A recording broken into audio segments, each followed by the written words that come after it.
Olá, espero que todos estejam muito bem, né? E a partir de hoje nós começaremos um assunto novo, né? Nós vamos entrar no novo capítulo do nosso programa do ano ali, né, moçada? E esse novo capítulo refere-se às bases físicas da Terra, tá? Como já é de conhecimento de todos, a gente já vem trabalhando a parte de cartografia, falamos um pouquinho, falamos de coordenadas, falamos um pouco de escalas, falamos de um pouquinho de projeções, né? Vamos falar futuramente sobre sensoriamento remoto, tá? Mas hoje eu quero comentar com vocês um pouco sobre as bases físicas da Terra. Claro que essa primeira apresentação, sabe, é só uma parte do conteúdo, tá bem? E também eu não tenho a intenção aqui de esgotar o assunto com essa primeira parte aqui sob hipótese alguma. Eu só quero dar umas primeiras pinceladas para vocês, né? Para que a gente comece a ter esse entendimento sobre as bases físicas da Terra, sobre as questões relacionadas à geologia e à geomorfologia. Tá? Então eu quero começar exatamente colocando para vocês um trechinho, pequeno trecho do livro de Euclides da Cunha, chamado Os Sertões, para vocês começarem a se dar conta de como é que funciona essa questão das bases físicas da Terra, né? Então, nesse livro, para quem já leu, conhece esse trecho, quem não leu, é uma boa pedida, né? Então, nós temos aqui, ó, diz assim, abram aspas aí, né? As condições estruturais da Terra lá se vincularam à violência máxima dos agentes exteriores para o desenho de relevos estupendos, tá? Porque o que estas denunciam é, de algum modo, o martírio da Terra, brutalmente golpeada pelos elementos variáveis, distribuídos por todas as modalidades climáticas. As forças que trabalham a Terra atacam-na na contextura íntima e na superfície, sem intervalos na ação demolidora. Tá? Trocando em miúdos aqui, moçada, para um leigo, alguém que não tem um pouco de conhecimento sobre geologia e geomorfologia, esse trechinho pode até passar batido. Mas isso aqui, esse trecho do livro está relacionado diretamente com as questões geológicas e geomorfológicas, né? O que está sendo posto aqui é que a Terra, né, ela está permanentemente em transformação, que nós temos um conjunto de agentes externos e internos transformando o planeta Terra, né? Que nós temos toda uma estrutura geológica que é transformada, certo? Destruída e reconstruída, que nós temos toda uma estrutura geomorfológica de relevo que é transformada também, que é destruída e reconstruída. Desse modo, né, a gente pode afirmar ou podemos comparar a Terra com um grande organismo que está em permanente transformação. Há uma destruição e uma construção permanentes, tá? E aí, gurizada, eu quero começar com vocês, para complementar essa partezinha de Euclides da Cunha, né? Eu quero colocar para vocês aqui, ó, a diferença entre geologia e geomorfologia, a diferença de conceitos, certo? E eu quero falar dessa diferença usando duas palavrinhas, basicamente, desse slide aqui, tá? A primeira palavrinha é estrutura, a segunda palavrinha é forma, tá? Toda vez que nós falarmos em estrutura, nós estaremos nos referindo à geologia, ou seja, a geologia é aquela base que dá sustentação para a formação de um relevo, que está relacionado com a forma, tá? Então, as formas da Terra estão relacionadas com a geomorfologia, certo? Até se nós seguirmos a etimologia da palavra ali, né? Isso é bastante óbvio. Mas, enfim, as formas estão relacionadas com a geomorfologia. E as estruturas, aquilo que dá sustentação à geomorfologia, aí nós estaremos falando da geologia. E por que dessa figurinha que eu coloquei aqui para vocês nesse slide, uma figurinha dos cânions lá dos aparados da serra? Porque isso daqui, moçada, é um exemplo cabal, né, conclusivo, assim, da atuação conjunta dos agentes geológicos e geomorfológicos. Nós tivemos um grande processo de vulcanismo acontecendo aqui, lá na era mesozoica, certo? E início da era cenozoica, beleza? E esse processo de vulcanismo formou uma grande quantidade de rochas basálticas, que com o passar do tempo foram esculpidas pelos agentes geomorfológicos externos, basicamente a água, tá? E acabamos tendo a formação desses magníficos cânions que alguns já devem conhecer, outros não conhecem ainda, mas certamente futuramente terão o prazer de conhecer. tá? Então, moçada buena, vejam assim, ó, o que nós faremos a partir de agora é exatamente essa tomada de conhecimento, certo? Nós vamos nos apropriar exatamente desses conceitos ligados à geomorfologia e à geologia. Sempre lembrando, então, olha só, geologia se refere às estruturas, aquilo que dá sustentação. Geomorfologia se refere às formas, aquilo que é esculpido sobre essa base de sustentação que é a geologia. Ah, professor, quer dizer que o relevo está em cima da geologia, a geomorfologia está em cima da geologia? Entre aspas, poderíamos aceitar isso, tá? Beleza? Então, o correto seria nós falarmos assim, ó, a geologia é a base de sustentação para a geomorfologia. A geologia tem relação com as estruturas da Terra, né? E a geomorfologia com as formas. Beleza? Então, quando se fala em estrutura, aí a gente precisa falar da escala geológica de tempo, né? Certo? Porque as estruturas também precisamos, quando nos referimos à geomorfologia, temos que falar da escala geológica de tempo, logicamente. Porque quando se fala em transformações geológicas e geomorfológicas da Terra, nós estamos nos referindo a uma escala de tempo que é bem diferente do nosso tempo de vida. Nós temos uma expectativa de vida hoje aqui no Brasil de 75 anos em média, né? E isso é muito pouco tempo. É pouquíssimo tempo se compararmos a história geológica da Terra. Para vocês terem uma ideia, se fôssemos colocar uma régua de 7 metros de comprimento, nós, seres humanos, estaríamos apenas no último milímetro dessa régua de 7 metros. Tá? Então, nós, frente à história geológica da Terra, não somos absolutamente nada. Tá? Para vocês terem uma ideia, os dinossauros, né, moçada, eles viveram há aproximadamente 150, 130 milhões de anos atrás, tá bem? Ou seja, há muitos milhares, milhões de anos atrás, né, moçada? E nós, seres humanos, estamos na pontinha final, na pontinha mais recente dessa grande tabela, na parte de cima dela, né, de 2, 3 milhões de anos para cá, beleza?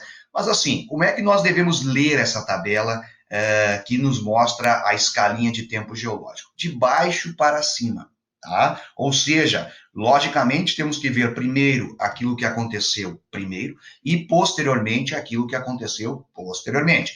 Essa tabela, ela é subdividida em éons, eras, períodos, épocas e idades. Então me acompanhem, olha só, vejam ali, nós temos em cima, na parte superior da tabela, olha só, os éons, as eras, os períodos, as épocas e as idades em milhões de anos, né? Vocês podem perceber, moçada, que lá nos tempos mais remotos, nós tivemos uma grande era chamada, no geral, assim, ó, de pré-cambriano, né? O pré-cambriano inclui os éons, vejam bem, na coluna bem da esquerda de vocês. O pré-cambriano inclui os éons radiano, arqueozoico e proterozoico. Esse período, esses 3 éons, eles podem ser unidos dentro desse grande espaço de tempo chamado pré-cambriano. Tá? Então percebam que nós temos o maior espaço de tempo com o pré-cambriano, né? Nós vamos desde quase 5 bilhões de anos atrás até os 540 milhões de anos atrás, quando começa o Cambriano, né? Aí já começando a Era Paleozoica, certo? Então todo esse espação de tempo ali de quase 5 bilhões de anos até 540 milhões de anos pertence ao pré-cambriano, aos éons Adiano, Arqueano e Proterozoico. Depois nós entramos no éon Fanerozoico. E no Fanerozoico nós temos as eras Paleozoica, Mesozoica e Cenozoica, tá bem? E aí vem os períodos, né? Os períodos do Paleozoico, Cambriano, Ordoviciano, Siluriano, Devoniano, Carbonífero, Permiano, do Mesozoico, Triássico, Jurássico e Cretáceo, e do Cenozoico, Paleógeno, Neógeno e o Quaternário. Então, quando se fala em Quaternário, nós estamos falando de tempos bem recentes, geologicamente falando. De modo geral, moçada, quando se fala em tempos recentes, nós estamos nos referindo a algum período ali, ó, da Era Cenozoica, ou alguma época da Era Cenozoica, tá? Que é considerado pela geologia tempos recentes, de mais ou menos 70 milhões de anos para cá. Tá bem?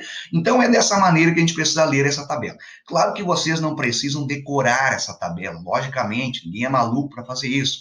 Mas o que é bom que vocês lembrem é que nós temos uma escala de tempo geológico, né, que é dividida em eons, certo? Que são os espaços de tempos maiores, em eras, que são os segundos espaços de tempos maiores, períodos, que são os terceiros, e em épocas, que são os quartos espaços de tempo maiores aí, beleza? Então, moçada goiana, olha só, vejam como eu disse a vocês, né? O pré-cambriano é aquele espaço maior, que inclui o radiano, o arqueozoico e o proterozoico, beleza? Depois, a gente subdivide o fanerozoico lá, que é o que vem depois, o éon que vem depois, ou seja, o éon mais recente, né? Em paleozoico, mesozoico e cenozoico. São 3 eras geológicas que estão ali subdividindo o fanerozoico, beleza? Passando adiante, olha só. E quando se fala em estruturas geológicas, vejam bem, eu falei para vocês aqui em cima em geologia, estruturas geológicas, e falei em geomorfologia, que se refere às formas de relevo. Tá bem? Então, assim, com relação às estruturas geológicas, nós temos basicamente os escudos cristalinos, né, que também podemos falar em crátons, tá? Eu prefiro, assim, não usar muito a expressão cráton, mas nesse momento vamos usá-las como sinônimos. Por enquanto, vamos usá-las como sinônimos, tá? Então, escudos cristalinos, ou crátons, bacias sedimentares e dobramentos modernos. Vocês estão vendo um esqueminha, um bloco ali, né, moçada? Na esquerda de vocês, uma figura que mostra os escudos, que mostra as bacias e que mostra os dobramentos. Os escudos, gurizada, são aquelas primeiras formações rochosas que se solidificaram na Terra há mais ou menos 4,5, 5 bilhões de anos atrás. Muito desgastadas, pertencentes lá às eras arqueozoica e proterozoica. Tá? As bacias sedimentares são aquelas áreas que, historicamente, ao longo da formação da Terra, né, são aquelas áreas que ficaram mais rebaixadas um pouquinho, certo? E essas áreas mais rebaixadas do terreno, elas foram preenchidas por sedimentos provenientes das áreas de escudos. E nessas áreas, então, ocorreu a formação das bacias sedimentares, que podem ser paleozoicas, podem ser mesozoicas, podem ser cenozoicas, ou seja, recentes, né?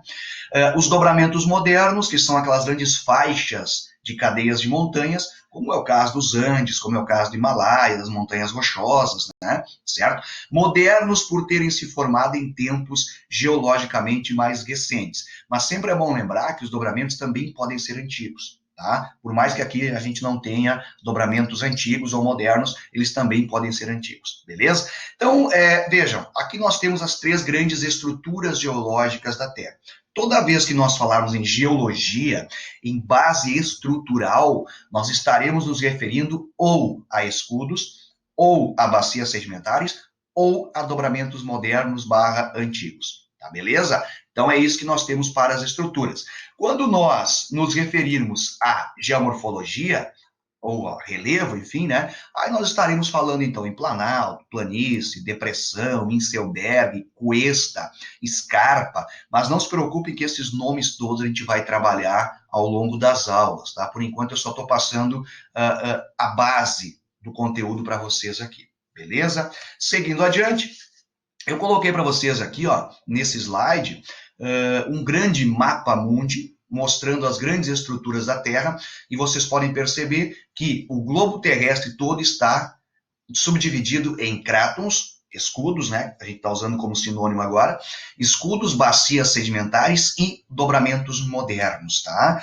O que mais salta à vista da gente é o marronzinho mais escuro aqui, né? Que são os dobramentos modernos. Aí nós temos, então, a Cordilheira dos Andes, as Rochosas, o Himalaia, o Atlas e assim por diante, né? Mas vocês podem perceber, nessa parte mais cinzinha clara aí, que nós temos grandes extensões de bacias sedimentares pelo globo terrestre. E também nós temos uma grande quantidade de crátons pelo globo. O fato é que estas unidades que eu estou colocando para vocês são as unidades estruturais do globo, né? Sobre essas unidades estruturais é que nós temos a formação das unidades esculturais. Então, unidades estruturais, geologicamente falando.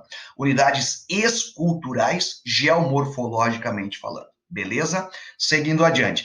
Esse slide aqui eu só coloquei para vocês terem uma noção da composição da Terra, né, dos componentes químicos que fazem parte, formam o planeta, né? Então nós temos ali oxigênio, silício, ferro, magnésio, cálcio, enxofre, níquel, alumínio, enfim, essas quantidades aqui, moçada, deem uma olhadinha, mas não é necessário que ninguém fique tentando decorar essas quantidades. É bom que saibamos que elas existem ali, né? E quando a gente precisa, se nós precisarmos dos percentuais, aí a gente pode buscar nessa figura mesmo ou em outras fontes também. Ninguém precisa ficar decorando os percentuais aí, beleza? Seguindo adiante, olha só, nós temos no nosso próximo slide aqui a subdivisão do nosso globo terrestre, as famosas camadas da Terra, né? Certo? Alguns preferem chamar de estrutura interna da Terra, enfim, tanto faz, é uma questão de denominação. Mas é fato, gurizada, que a melhor comparação que existe, né, a mais simples, a melhor de se fazer, é o globo terrestre, a Terra, com um ovo cozido na água, né, moçada? Aquele ovinho que vocês colocam para cozinhar, às vezes, né, para dar aquela saciada na fome de vocês, que é bastante saudável, diga-se de passagem, certo? Especialmente num bom café da manhã, enfim, né? Aí cada um sabe a hora de comer o seu ovo. Mas o fato é o seguinte, ó, que a Terra pode ser subdividida em camadas, e essas camadas podem ser comparadas às camadas de um ovo cozido. A casca do ovo seria a crosta terrestre. A clara do ovo, aquela parte branca, seria exatamente o manto terrestre, né? E a parte amarelinha, a gema do ovo, seria o núcleo. Então nós temos essas três grandes camadas. Claro que vocês não comem o ovo com casca, logicamente que não, né? Vocês quebram o ovo. E quando vocês quebram o ovo, dão aquela batidinha no ovo cozido, a casca ela se quebra em pedaços menores, assim, vários pedacinhos. Esses pedacinhos podem ser comparados com as grandes placas tectônicas que formam a crosta terrestre ou litosfera, como quiserem chamar, tá? Então, moçada, desde já eu quero dizer para vocês que a nossa crosta terrestre, que é a camada mais externa, ela não é um envoltório contínuo, né? Ela é toda quebrada em pedaços. Esses grandes pedaços são chamados de placas tectônicas e se movem, como nós veremos mais adiante, né? Existem fatores ali que fazem com que as partes externas da Terra, as grandes placas tectônicas se movam, beleza? Também podemos colocar aqui que a parte externa, a crosta terrestre, é subdividida em cial e cima. Cial, nas áreas continentais, vem de silício e alumínio. Cima, nas áreas oceânicas, vem de silício e magnésio. Por que eu estou dizendo nas áreas continentais, áreas oceânicas? Porque o cial, ele não existe nas áreas oceânicas, tá? Nas áreas oceânicas, a água do oceano, né, está diretamente em contato com o cima, beleza? Bom, do que vem essa ideia de cial e cima? Como eu disse para vocês, silício e alumínio, silício e magnésio. Então, essa camada mais externa, chamada de crosta, ela se estende até aproximadamente os 100 quilômetros, mais ou menos, e ela chega até mais ou menos 1000 graus Celsius de fora para dentro. Então há um aumento nas temperaturas, o que é bastante óbvio, né? Já que no núcleo da Terra nós temos temperaturas que chegam, no núcleo da Terra, né? Nós temos temperaturas que chegam a 6000 graus Celsius, né? Beleza?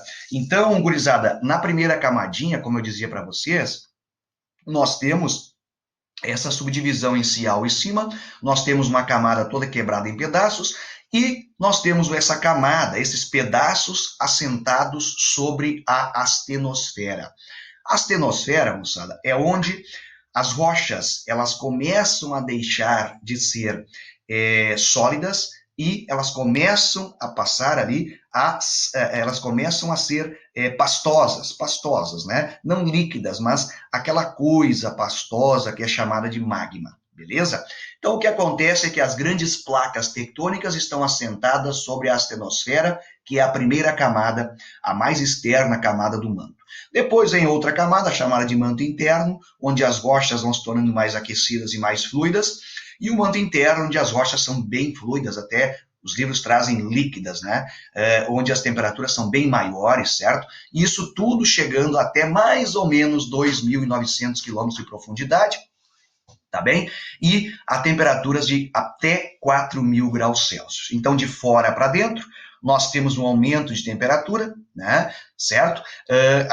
Chegando na parte conhecida como manto até aproximadamente 4.000 graus Celsius. E depois vem o núcleo, né, moçada? O núcleo externo, interno, núcleo externo de natureza pastosa, núcleo interno de natureza sólida, beleza? Essa camada é a camada mais interna e nós chegamos até os 6.300 quilômetros.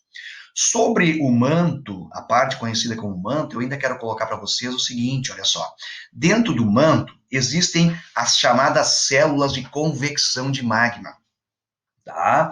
O que são células de convecção? São exatamente esses movimentos que o magma quente e pastoso faz. Ele sobe aquecido e desce um pouco menos aquecido. Sobe aquecido e desce um pouco menos aquecido. E por que dessa figura aqui?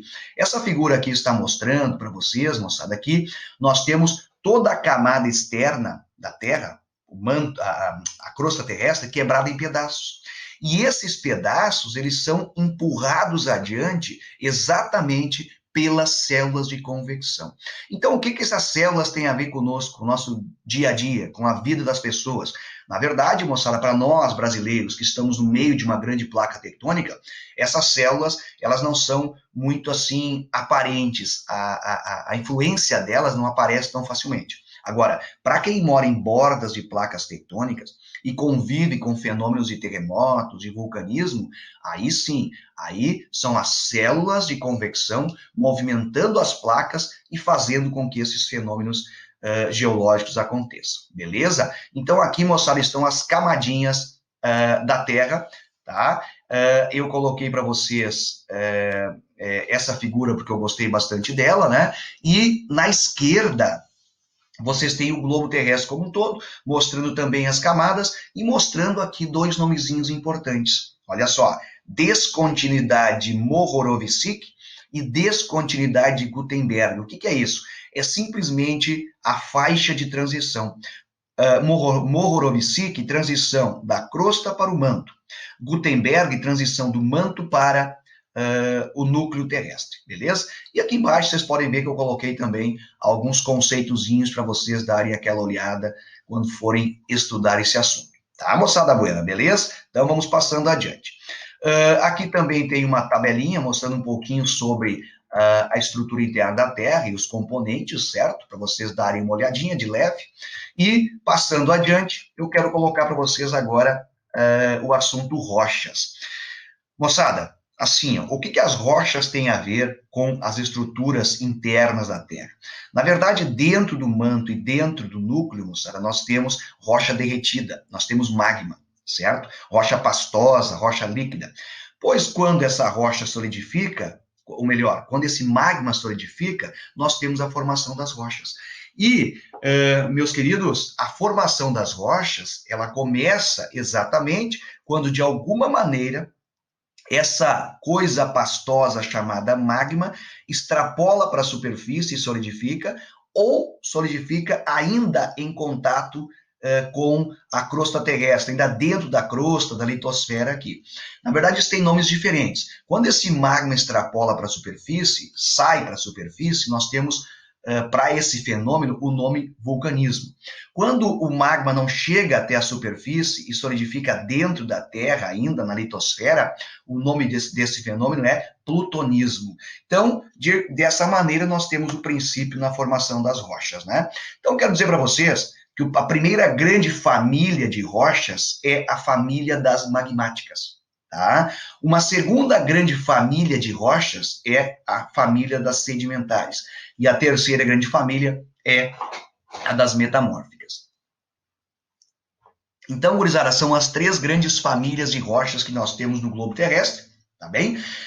E para vocês começarem a se ambientar com esses nomes, vamos pensar assim, ó, a rocha magmática é aquela que está relacionada ao magma, ou seja, solidificação do magma. Pode ser por meio de vulcanismo ou de plutonismo, tá? Beleza? Vulcanismo, como eu coloquei antes, quando o magma sai para a superfície. Plutonismo, quando o magma solidifica dentro da litosfera ainda, né? Então, vejam bem, magmáticas ou ígneas, tá? Magmáticas, beleza? São aquelas onde a formação das rochas ocorre a partir da solidificação do magma. Sedimentares, aquelas que se formam a partir de sedimentos, ou seja, de farelinhos de rochas pré-existentes, certo? Esses farelinhos de rocha passam por um processo de litificação, ou seja, cimentação, uns se colam aos outros e nós temos a formação das rochas sedimentares. E as metamórficas, moçada, são aquelas rochas que se formam a partir de metamorfismos sobre as magmáticas, de metamorfismos sobre as sedimentares, beleza? Ou seja, transformações, reorganizações estruturais, né? Ou mudança nos componentes químicos de uma rocha sedimentar e de uma rocha magmática pode levar, essas mudanças podem levar à formação de rochas metamórficas, beleza? Passando adiante, vamos falar um pouquinho agora sobre o ciclo das rochas. Como eu disse a vocês, olha só, gurizada, na verdade, tudo começa a partir das magmáticas. A partir do momento que nós temos a formação das rochas magmáticas, pela solidificação do magma, certo? A partir daí, nós temos o início do ciclo das rochas. E como é que funciona esse tal de ciclo das rochas? Olha só, como eu disse a vocês, primeiramente, nós temos a solidificação do magma, numa etapa posterior à formação das rochas ígneas, ou as magmáticas, né, certo? Que se formam a partir da solidificação do magma, certo? Depois disso, nós temos, com a geração de sedimentos, nós poderemos ter a formação de rochas sedimentares, ou a partir das rochas magmáticas mesmo, nós poderemos ter a formação das metamórficas. Esses sedimentos, né, originam as rochas sedimentares, as rochas sedimentares poderão originar as metamórficas desgastadas gerarão sedimentos que poderão se transformar novamente em rochas sedimentares, que novamente poderão entrar no ciclo e se transformar em rochas metamórficas. Moçada, o que acontece aqui, ó, é um ciclo, é contínuo, né? Ou seja, as magmáticas gerando sedimentos poderão dar origem a rochas sedimentares. As sedimentares, depois de formadas, passando por metamorfismos, poderão originar as rochas metamórficas. As metamórficas poderão, desgastadas, gerar sedimentos, originando as rochas sedimentares. As magmáticas, com mudanças de calor, pressão sobre si, poderão originar as metamórficas. Então, a coisa é cíclica mesmo, né? É como se as rochas nascessem a partir do magma, passassem por uma série de transformações, virassem sedimentos, pó de rocha, né? Sedimentos, ou elas se transformassem em rochas metamórficas, enfim, e numa hora ou outra entrassem em contato novamente com o magma e virassem magma novamente, beleza? Então, esse é o ciclo. Tem esse outro esqueminha que eu coloquei aqui, que é um esqueminha mais completo. Eu prefiro esse aqui, na verdade, tá, moçada? Mas esse eu quero que vocês deem uma olhadinha em casa, tá? Bem na tranquilidade. Percebam que na esquerda de vocês há uma legenda. O número 1 significa erosão, ou seja, desgaste das rochas. O 2 significa compactação, que é o processo de formação de rochas sedimentares ali. O 3, o metamorfismo, transformação de rochas sedimentares e magmáticas em metamórficas.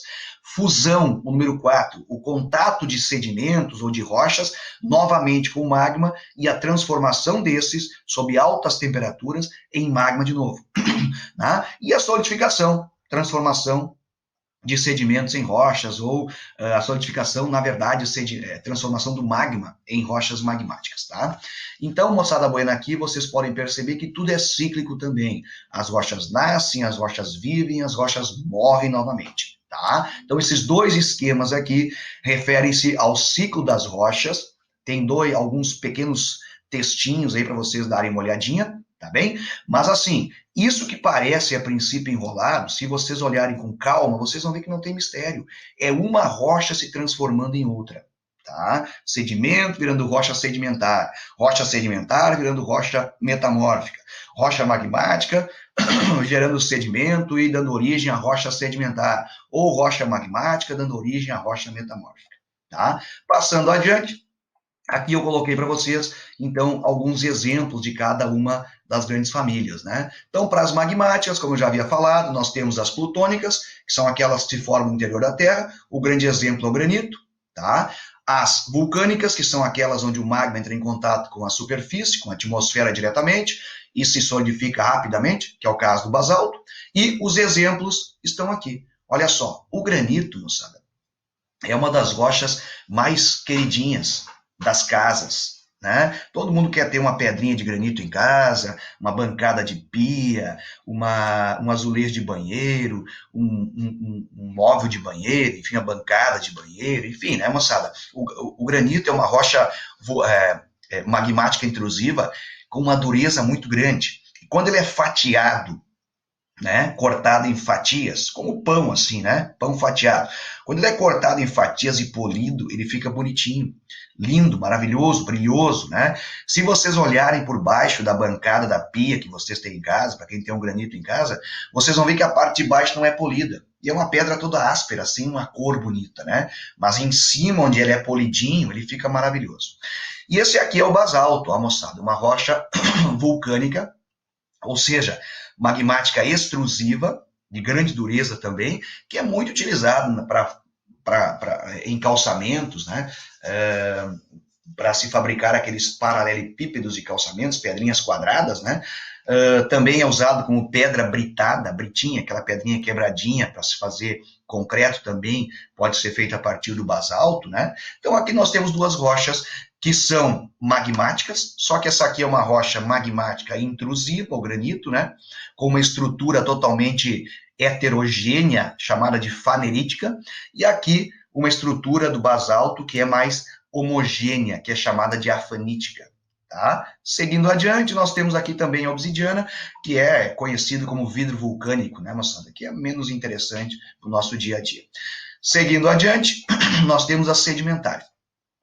As sedimentares, a segunda família das rochas, elas podem ser claras, que são aquelas formadas exatamente a partir de farelinhos de outras rochas, né? Ou até mesmo de matéria orgânica, por um processo de litificação, de cimentação de um pedacinho no outro. Tá? O grande exemplo aqui é o arenito, pedra de areia, como vocês estão vendo aqui, ó. Olha só, pedra de areia é o que nós temos aqui, uma rocha de arenito, pedra de areia popularmente falando, tá bem?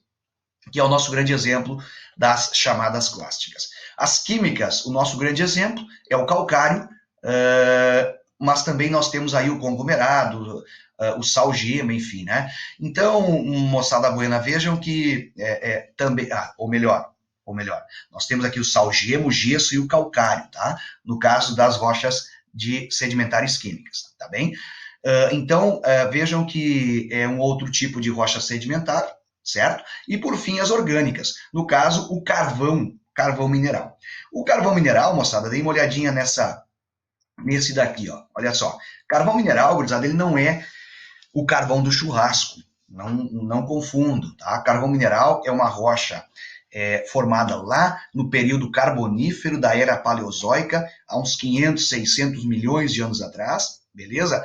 E é um combustível fóssil, altamente poluidor, diga-se de passagem, beleza? Aqui nós temos outros exemplos. Ó, conglomerado, que é clássico no caso, certo? Ou detrítico, como quiserem chamar. A brecha, né? Que é também uma rocha clássica, beleza? Ou detrítica.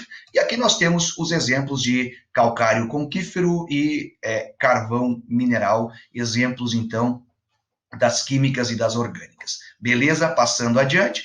E nós temos ainda o metamorfismo originando as rochas metamórficas, né? Esse metamorfismo, como vocês podem ver aqui, ele pode ser o regional ou de contato. Regional, gurizada, é quando uma rocha sofre um aumento de pressão sobre si, tá? Como acontece, por exemplo, em áreas de choque de placas tectônicas, tá bem? E a de contato é quando a rocha passa por uma mudança de temperatura. Isso pode acontecer durante um processo de vulcanismo ou de plutonismo, ou seja, quando o magma chega próximo a uma rocha pré-existente e aquece essa rocha pré-existente, ela pode mudar sua estrutura, reorganizar seus componentes químicos, né? Ou mesmo mudar seus componentes químicos, e aí a gente passa a ter uma rocha metamórfica. Vejam os exemplos. O exemplo mais conhecido aqui é o mármore. Alguns de vocês têm até mármore em casa, é uma rocha bastante cara, certo? E é uma rocha muito linda, beleza? A diferença entre o mármore e o granito, que as pessoas querem ter em casa, é que, no caso do granito, nós temos uma rocha plutônica, né, magmática plutônica, de alta dureza, alta resistência. No caso do mármore, nós temos uma rocha metamórfica, né, que se formou a partir do calcário. Então, vejam que é uma rocha bem mais sensível e não pode ser exposta a pancadas muito fortes, a químicos muito fortes, né? Então, sempre o granito é mais resistente nesse caso aí. Aqui vocês têm o gneiss, que se forma a partir de uma rocha de granito, né? O granito dá origem ao gneiss, certo? E são os dois grandes exemplos que nós temos ali de rochas metamórficas. O mármore, como eu dizia, originado do calcário, o gneiss originado a partir do granito. E aqui também nós temos o xisto, que é um outro exemplo de rocha do tipo metamórfica, beleza? Então, moçada buena, como eu dizia para vocês, o que eu queria nesse primeiro momento desse conteúdo é exatamente passar para vocês essas noções iniciais sobre geologia e geomorfologia, tá? Então, o que nós acabamos de ver até aqui foi que geologia e geomorfologia são duas ciências irmãs, beleza? Que quando nós estivermos falando de geologia, nós estaremos nos referindo às estruturas, que são escudos, que são dobramentos, que são bacias sedimentares. Quando nós estivermos falando de geomorfologia, estaremos nos referindo às formas, né? Que podem ser as mais diversas, tá? Planaltos, planícies, depressões, cuestas, inselbergues, escarpas, que nós iremos trabalhando ao longo das aulas, beleza? Com essas formas, com esses nomes diferentes aí, belezinha? Então, gurizada buena, eu quero dizer para vocês que eu espero que vocês pesquisem mais, não fiquem apenas nesse trecho de aula aqui para você, que eu estou passando para vocês, né? Que vocês busquem em livros, na internet, enfim, pesquisem, que vocês perguntem, tá? Eu estou à disposição de vocês para perguntas, questionamentos. Vocês sabem como entrar em contato comigo, pode ser por WhatsApp, né? Pode ser pelas plataformas que a gente utiliza também. O fato é que eu estou à disposição e quanto mais perguntas, melhor. Melhor para vocês, melhor para mim, que vou ter a oportunidade de falar novamente com vocês, tá? Então, eu quero dizer novamente que foi um prazer, eu espero que todos fiquem muito bem. Vamos manter o pique, vamos continuar estudando. Abraço a todos, saúde, paz e muito amor.